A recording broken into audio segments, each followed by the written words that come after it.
exchange of the gases. We take oxygen and gives out the CO2. If we can say that respiration is a process by which chemical energy is released by oxidation of organic molecules. Now the respiration may be many types, like anaerobic respiration, aerobic respiration, external respiration, internal respiration. So many types of respiration is there. But now we see in the invertebrates which type of respiration take place in the invertebrates. In the invertebrates there is no special organ for the respiration, no any specific organ for the respiration. The simple body surface, simple gills and these organs are present here, जहाँ से gases का exchange होता है, oxygen का लेना और CO2 का देना, ये कार्य किया जाता है. Gases exchange take place by the simple method of diffusion. First of all, we see in protozoans. Protozoans are unicellular, microscopic animals. पूरा शरीर जो है वो एक सिंगल बॉडी के अंदर है, तो इनके अंदर कोई भी स्पेसिफिक टाइप का विशिष्ट प्रकार के रेस्पिरेटरी ऑर्गन नहीं पाए जाते हैं. यूग्लिना में अगर हम देखें, the Euglena respire with the help of free oxygen which are dissolved in water with diffusing through the spalicle. Spalicle के थ्रू वो अपने diffusion method से लेता रहता है. Amoeba same here, by the simple method of diffusion general body surface से oxygen और CO2 का exchange होता रहता है. पैरामीशियम में भी by the simple method of diffusion. In porifera here is some different cells are here. उन cells के बीच में और वाटर के बीच में, पानी के बीच में जो डिजॉल्व ऑक्सीजन है उनका सिंपल मेथड ऑफ डिफ्यूजन से गैसेस का एक्सचेंज होता रहता है. Now also in Coelenterata, Obelia and in Aurelia also found the simple method of diffusion. इनके सेल के साथ और पानी के साथ सिंपल मेथड ऑफ डिफ्यूजन से ऑक्सीजन को ले लिया जाता है और जो पानी बाहर जाने वाला है उसके में घुलित CO2 वापस भेज दी जाती है. प्लैटीहेल्मिन्थीज, फाइलम प्लैटीहेल्मिन्थीज में देखें तो यहाँ पे एनाएरोबिक रेस्पिरेशन पाया जाएगा, क्योंकि प्लैटीहेल्मिन्थीज जो है ये पैरासाइट है, परजीवी रूप में रहते हैं, अपने होस्ट के शरीर पे डिपेंड रहते हैं भोजन के लिए, इसलिए इनके अंदर एनाएरोबिक टाइप ऑफ रेस्पिरेशन पाया जाता है. In tapeworm glycogen the principal reserve food as a source of the energy, और ये ग्लाइकोजन ब्रेक हो जाता है ग्लाइकोलाइसिस से कार्बन डाइऑक्साइड और फैटी एसिड्स में. Now next phylum is Annelida. Annelida में नीरीज में respiration is carried by whole body surface, but more specially by the thin flattened out growth structure which is called parapodia. Parapodia is also help in the respiration. Parapodia is a side leg which are used for the locomotion, लेकिन ये respiration का भी कार्य करती है. इसी तरह से फेरेटिमा, हिरुडिनेरिया के अंदर भी by the simple method of diffusion through the general body surface respiration होता है, gases का exchange होता है. Now aquatic respiration in Asterias. Asterias के अंदर पूरे शरीर में डर्मल ब्रेंकियाई पाए जाते हैं. डर्मल ब्रेंकियाई देखने को मिलते हैं पूरे शरीर में. ये जो डर्मल ब्रेंकियाई होते हैं, डर्मल ब्रेंकियाई और पैक्यूली कहा जाता है इनको. डर्मल ब्रेंकियाई एंड ट्यूफिट, ये दोनों ऑर्गन कार्य करते हैं रेस्पिरेशन का. Both are use for the respiration. Dermal branchiae क्या चीज है? Dermal branchiae is a simple hollow contractile outgrowth structure. By the simple method of diffusion ये कॉन्टैक्ट में रहती है वाटर के, और इसी के through by the simple method of diffusion gases का एक्सचेंज होता है. डर्मल ब्रेंकियाइज, ये डर्मल ब्रेंकियाइज इस तरह से पूरे बॉडी पे पाई जाती है. Now tufts. Tufts is a accessory organs की तरह काम कर रहे हैं. Tufts use for the locomotion and the digestion में भी कार्य कर रहे हैं, बट ट्यूफिट्स एसेसरी ऑर्गन्स की तरह काम करते हैं रेस्पिरेशन में. By the simple method of the diffusion tufts gases का एक्सचेंज करते हैं, ऑक्सीजन का लेना और CO2 का बाहर निकालना. Next phylum is arthropoda. Arthropoda phylum सबसे बड़ा एनिमल किंगडम में सबसे बड़ा फाइलम है. बहुत ज़्यादा डाइवर्सिटी यहाँ पे पाई जाती है. रेस्पिरेशन के अंदर भी ये डाइवर्सिटी मिलती है. ये अकेला फाइलम है जिसमें 3 प्रकार के रेस्पिरेशन, 3 टाइप्स ऑफ रेस्पिरेशन अलग अलग रेस्पिरेटरी ऑर्गन्स पाए जाते हैं। कुछ एनिमल्स हैं जिनमें गिल्स के थ्रू रेस्पिरेशन कर रहे हैं, some animals respire through the trachea and some animal respire through the lungs. एक एक करके हम इनको पढ़ेंगे one by one. First of all seen Palaemon. Palaemon जो है क्रस्टेशियंस जो है वो गिल्स के द्वारा रेस्पिरेशन करते हैं, रेस्पिरेटरी ऑर्गन गिल्स पाए जाते हैं। Well developed respiratory system which are made up of lining of branchiostegites और गिल कवर।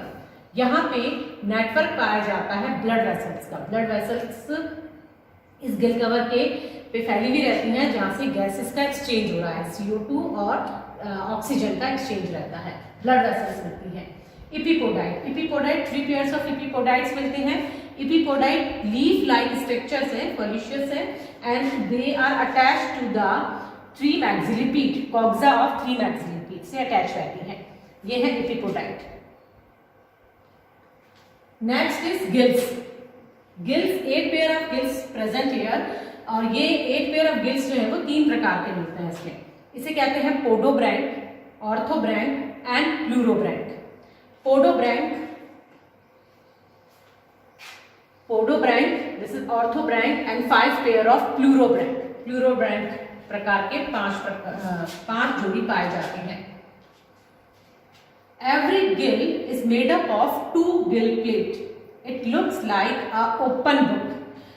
प्रत्येक गिल एक सिंगल गिल की स्ट्रक्चर है ये। प्रत्येक गिल 2 गिल प्लेट से मिलकर बना है और इनके गिल प्लेट जो होती हैं ये इस तरह से स्ट्रक्चर रहती है जैसे बुक ओपन कर दी गई है। जैसे बुक ओपन है इस तरह से ओपन बुक की तरह ये गिल प्लेट्स लगी हुई रहती हैं। Bigger in the middle and smaller in the end. सिरों पे जो गिल प्लेट्स हैं वो छोटी हैं और जो बीच में गिल प्लेट्स पाई जा रही हैं उनका साइज बड़ा होता है। Here is a 3 longitudinal blood channels present. 2 lateral blood channel and 1 is the medium blood channel. Here is a blood channel. 2 lateral and 1 is a median blood channel. ये blood channels कनेक्ट रहती हैं, connected to efferent branchiae, efferent branchial channel से and afferent branchial channel से। efferent and afferent branchial channel से जो deoxygenated and oxygenated blood को purify करके body में ले जाने का काम कर रही है। ये लॉन्गिट्यूडनल ये जो चैनल्स हैं ये अटैच रहती है गिल से। गिल ऑक्सीजन को ब्लड प्यूरिफिकेशन के लिए, ब्लड सर्कुलेशन के लिए उनमें से ऑक्सीजन को देना और उसमें से CO2 को निकालना, ये एफरेंट और एफरेंट ब्लड वेसल्स लाने का और ले जाने का काम कर रही है। व्हाट इज द मैकेनिज्म, किस प्रकार से कौन सी क्रियाविधि है जिससे कि जो रेस्पिरेशन हो रहा है ऑक्सीजन का और CO2 का एक्सचेंज हो रहा है। वाटर जो पानी जो अंदर बॉडी के अंदर आता है गिल चैम्बर में सबसे पहले आता है। गिल चैम्बर में ब्रैंकियोस्टेजाइट्स या गिल कवर के नीचे ब्लड वेसल्स हैं, इसी के साथ इपीपोडाइट एंड गिल्स हैं। यहाँ पे ब्लड प्रेजेंट रहता है और इन ब्लड में से इस ब्लड में से एक्सचेंज ऑफ गैसेस होता है। Simple method of diffusion, CO2 बाहर जाने वाला जो पानी है जब वो वाटर करंट जो बाहर जा रही है उसके साथ CO2 बाहर कर दी जाती है। नाउ इन ऑर्थोपोडा, ऑर्थोपोडा में क्लास इंसेक्टा में ट्रेकिया द्वारा रेस्पिरेशन होता है। By the respiration take place by the trachea. जितने भी इंसेक्ट हैं उनके अंदर ट्रेकिया का जाल पाया जाता है। ये ट्रेकिया नेटवर्क पूरे शरीर में फैला हुआ होता है और बाहर की तरफ एटमॉस्फेयर से ये छोटे छोटे स्मॉल पोर्स या छिद्रों के द्वारा खुलता है जिनको कहते हैं स्पाइरिकल्स। तो यहाँ पे हमने ट्रेकिया को पूरे सिस्टम को 2 में डिवाइड किया है, respiratory organ and the mechanism. First we will see respiratory organs. कौन कौन से रेस्पिरेटरी ऑर्गन से मिलकर बना है system?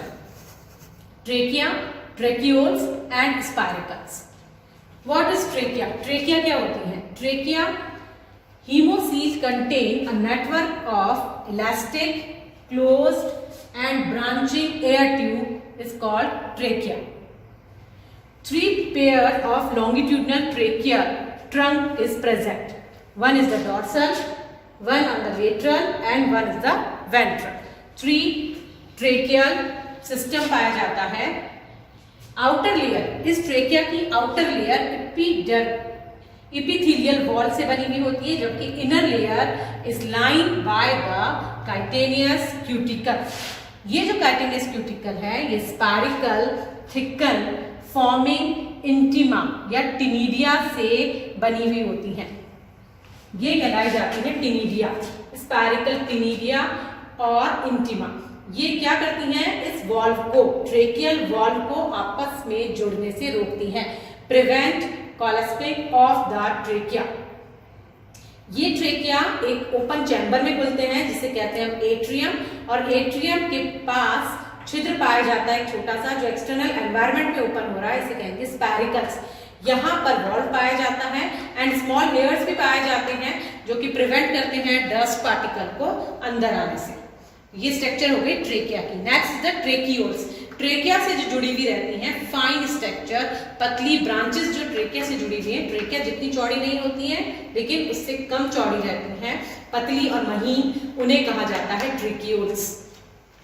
So tracheole is a fine branch which is diameter about 1 micron, thin wall line by the protein is trachein, trachein protein से बनी हुई होती है। Spiracles, spiracles छोटे छिद्र जो पाए जा रहे हैं उन्हें हम spiracles कहते हैं। It is open to the exterior, external environment में, and exchange of the gases इसी place पर होता है। 10 pairs spiracles पाए जाते हैं, 2 on the thoracic region and 8 pair on the abdominal region.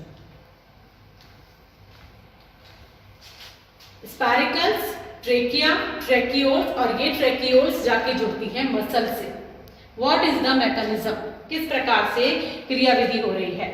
Alternate contraction and the relaxation of the abdominal muscles, लगातार इन muscles के कॉन्ट्रैक्शन और रिलैक्सेशन होने के कारण causes the trachea and the air source comes in and out, लगातार air अंदर आती है और बाहर जाती है। जैसे ही ये एक्सपैंड होते हैं एयर अंदर आती है, जैसे ही कॉन्ट्रैक्ट होती है एयर बाहर चली जाती है।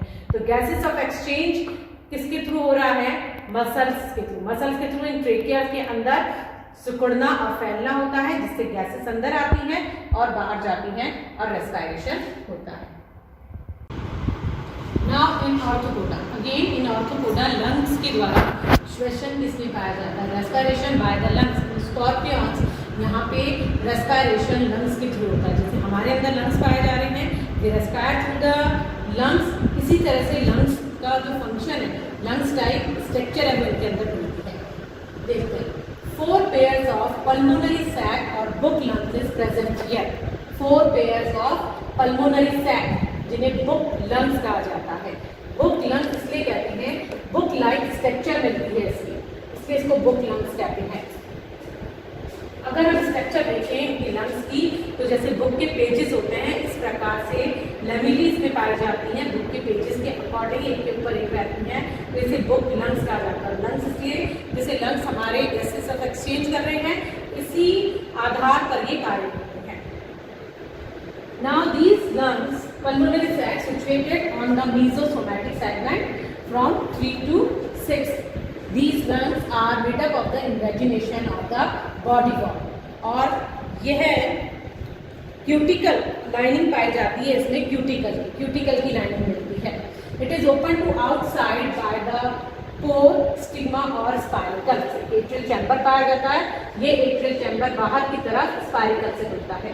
ये स्पाइरिकल और स्टिग्मा का काम क्या है, गैस एयर जो अंदर आ रही है अंदर लाना एयर को और बाहर ले जाना एयर को, ये स्टिग्मा द्वारा कार्य कर रहा है। 2 parts ऑफ द कैविटी, जो पल्मोनरी कैविटी जिसको हम कह रहे हैं, इसके 2 भाग होते हैं इस पूरी कैविटी के। स्मॉलर पार्ट जो है जिसे प्रॉक्सिमल पार्ट जिसे हम कह रहे हैं एट्रियल चैम्बर जिसे हम कह रहे हैं। दूसरा लार्ज पार्ट जो पल्मोनरी चैम्बर बनाता है, ये लार्ज पार्ट होता है एट्रियल चैम्बर जिससे जाके जुड़ा हुआ है। This is pulmonary chamber. Pulmonary chamber के अंदर 150 वर्टिकल फोल्ड लाइक स्ट्रक्चर पाई जाती है, इसे कहा जाता है लैमेली। यहाँ पर इस तरह से वर्टिकल फोल्ड्स हैं, वर्टिकल फोल्ड्स मिलते हैं। ये फोल्ड्स जो है वो बुक के पेजेस की तरह दिखाई देते हैं, इसलिए इनको बुक कहा जाता है, बुक लंग्स कहते हैं। क्या है ये lamellae? Each lamellae has a hollow structure, outer side ridges and bristle are present here. यहाँ पर ब्रिस्टल और रिजेस पाए जाते हैं जो इसको आपस में जोड़ने से रोकते हैं। Continuous blood flow in the lamellar space, air filled in the interlamellar space. Blood flow होता है लैमिनर स्पेस से। जो पल्मोनरी वेन्स हैं ये लैमिनर स्पेस में ब्लड का कंटिन्यूअस फ्लोइंग रहता है इसमें, और जो इंटरलैमिनर स्पेस है यहाँ पे एयर का फ्लो रहता है। एयर और ब्लड के through exchange of the gases जो है इसकी मेम्ब्रेन्स के द्वारा की जाती है। Lamina walls exchange work as a exchange of the gases. What is the mechanism?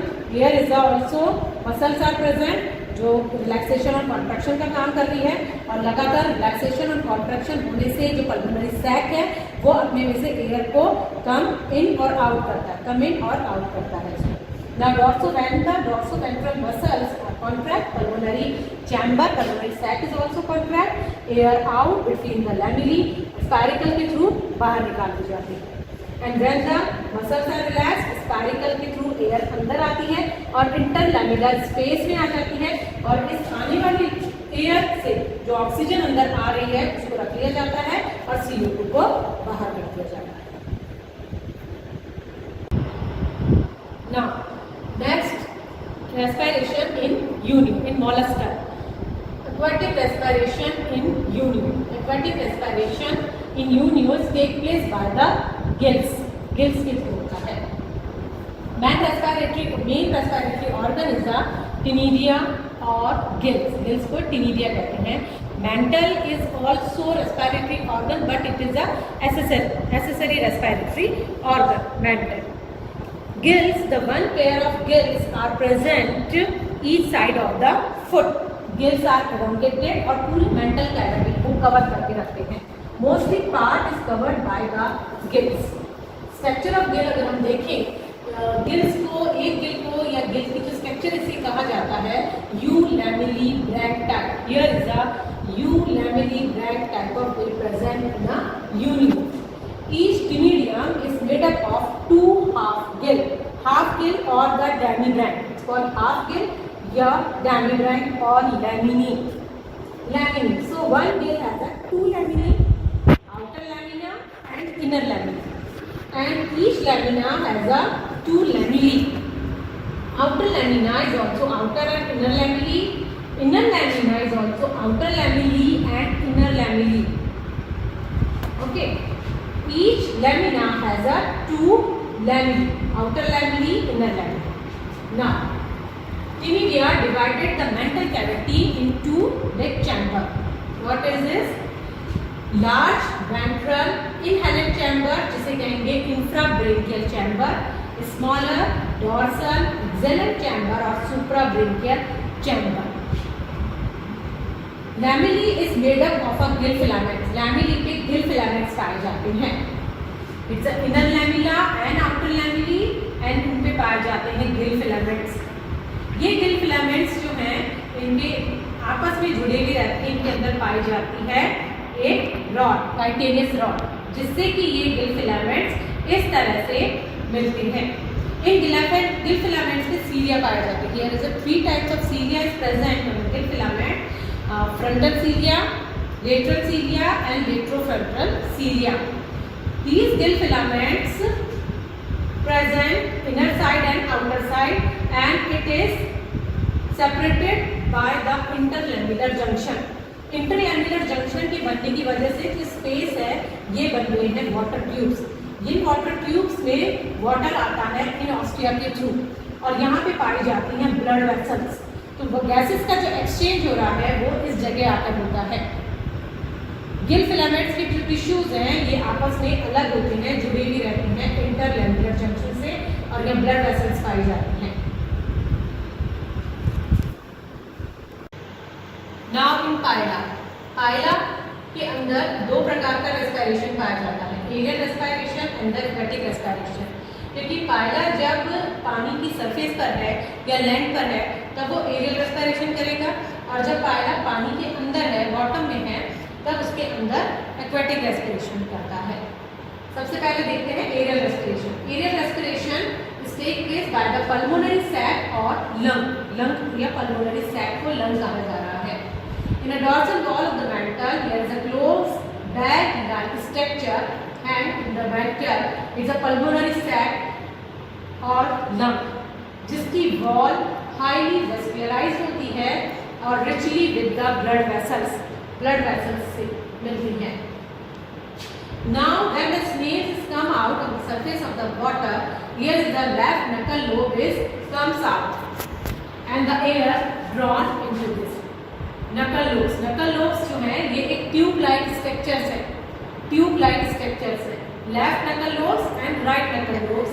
Left नकल लोब से एयर अंदर आती है या पानी अंदर आता है और राइट से बाहर चले जाते हैं। तो tube like structure, muscular structure जो है इनको हम नकल लोब्स कह रहे हैं।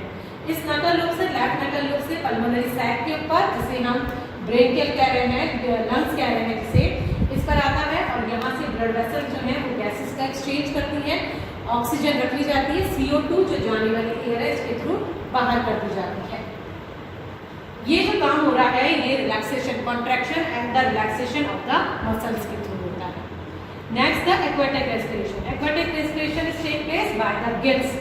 यहाँ पे जो गिल्स पाए जाते हैं फाइलम में वो है मोनोपैक्टिनेट टाइप गिल्स। मोनोपैक्टिनेट टाइप गिल्स जो होते हैं ये कोम लाइक स्ट्रक्चर होती है, जैसे कोम होती है इस तरह स्ट्रक्चर है। इसमें लैमेली पाई जा रही है, एक ही एक्सिस पर एक तरफ लैमेली मिलती है। ये लैमेली बीच में से तो मिडिल में से तो बड़ी है और साइड में एंड से छोटी होती है। इस एक्सिस पर एक तरफ पाई जाती है एफ्रेंट और दूसरी तरफ इफ्रेंट ब्रेकियल वेसल्स मिलती है। Now when the phylum in the water, दोनों जो नकल लोब्स हैं वो बाहर आ जाते हैं।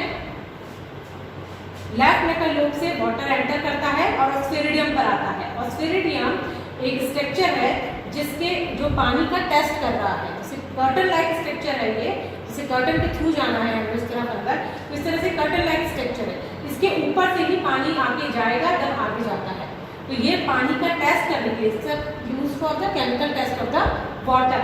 जो पानी अंदर एंटर हो रहा है उसमें किस प्रकार की मात्रा है उसे ये जांच करके उसे फिर अंदर भेजता है। तो ये पानी ऑस्फेरिडियम से और पिनीडिया से होता हुआ गिल चैम्बर में आता है। गिल चैम्बर में लैमेली प्रेजेंट है, यहाँ पे ब्लड वेसल्स प्रेजेंट। इस लैमेली से एफ्रेंट और इफ्रेंट ब्लड वेसल्स द्वारा गैसेस एक्सचेंज होती है और राइट नकल लोब से इम्प्योर एयर, इम्प्योर वाटर जो है वो बाहर कर दी जाती है।